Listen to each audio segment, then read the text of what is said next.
November 24, 1971. The day before Thanksgiving.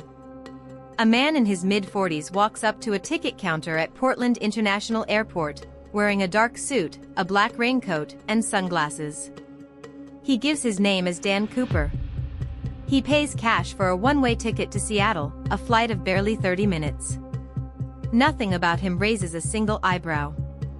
By the time that plane lands, he will have vanished into American folklore, the only skyjacker in United States history who was never caught, never identified, and never found. This is the story of D.B. Cooper. Cooper boarded Northwest Orient Airlines Flight 305, took a seat in the last row of the cabin, and ordered a bourbon and soda. He lit a cigarette, paid his tab, and waited. Shortly after takeoff, he passed a note to the flight attendant closest to him, a young woman named Florence Schaffner. Assuming it was just a phone number from a passenger trying to flirt, she slipped it into her purse without even opening it. Cooper leaned toward her and said quietly, "Miss, you'd better look at that note. I have a bomb." Schaffner opened it. The note demanded she sit beside him. When she asked to see the bomb, Cooper opened his briefcase just enough to reveal a tangle of wires connected to red cylindrical sticks. It looked convincing enough that no one on that plane was willing to test it. His demands were specific down to the last detail: $200,000 in cash, and 4 parachutes, 2 main, 2 reserve. The pilots radioed the demands to the ground, and the plane began circling above Seattle for nearly 2 hours while Northwest Orient and the FBI scrambled to put together everything Cooper had asked for.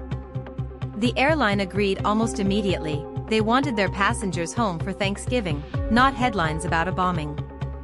Behind the scenes, FBI agents worked with a local bank to gather 20,000 unmarked $20 bills, and in a decision that would prove critical decades later, they microfilmed every single serial number before handing the money over. When the plane finally landed at Seattle-Tacoma Airport, Cooper kept his word. All 36 passengers, plus 1 flight attendant, were released unharmed. The money and parachutes were delivered onto the plane through the rear stairway. Cooper kept only the cockpit crew and 1 flight attendant, a woman named Tina Mucklow, and gave his final instruction: fly to Mexico City. But the way he described the flight path gave everything away. He demanded the plane fly under 10,000 feet, with the flaps lowered, the landing gear down, and the cabin unpressurized, an unusual, slow, and fuel-draining configuration. It wasn't random. It was exactly what you'd need if you were planning to jump out of the back of the plane mid-flight. Somewhere over the dense, rain-soaked forests of southwest Washington state, at roughly 8 p.m., the crew felt a sudden change in cabin pressure. The rear air stair, the built-in staircase at the back of a 727, had been lowered in midair. When the plane touched down in Reno for refueling, the crew searched the cabin. Cooper was gone.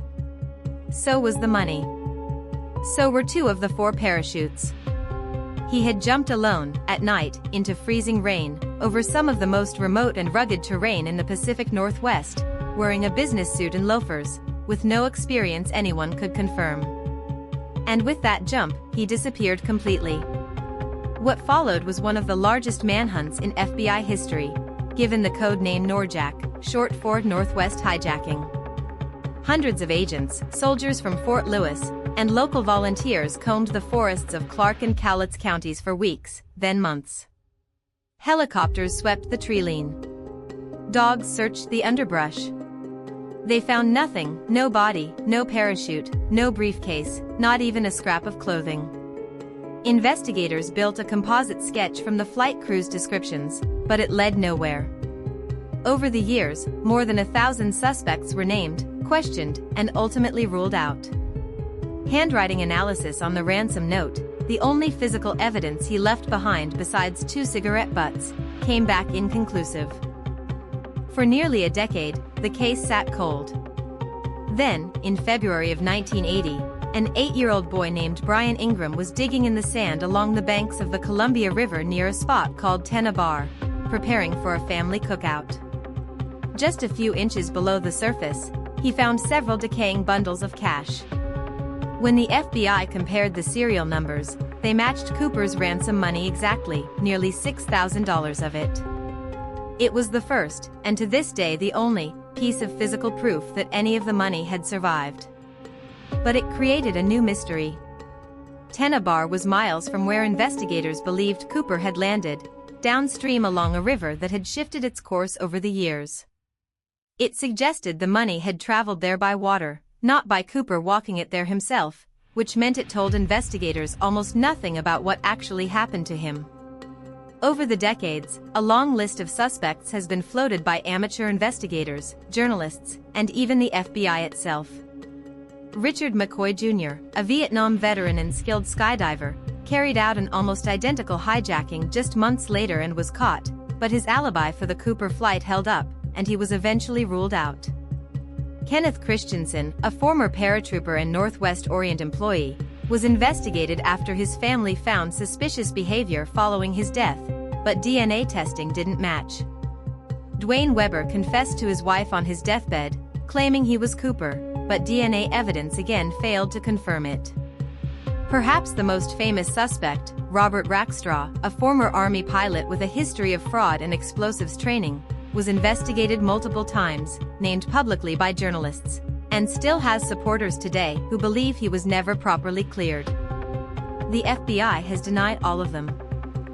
In 2016, after 45 years, the FBI officially suspended the investigation entirely, redirecting resources toward what it called more prioritized cases. It wasn't an admission that the case was unsolvable, just a declaration that, without new physical evidence, there was nothing left to investigate. Since then, private researchers and amateur sleuths have continued digging on their own, from soil sampling near the suspected landing zone to renewed DNA testing on old evidence. To this day, D.B. Cooper remains the only unsolved skyjacking in United States aviation history. No body. No parachute. No arrest. Just a name that wasn't even his real one, a briefcase full of wires that may never have held an actual bomb, and a jump into the dark that no one has ever fully explained. Somewhere out there, buried in a forest, hidden in an old confession, or carried quietly to the grave by a man no one ever suspected, the truth about D.B. Cooper is still out there. If you were investigating this case, what's your theory? Let me know in the comments below. Subscribe for more real unsolved cases every week. This has been the Cold Case Files. Thanks for watching.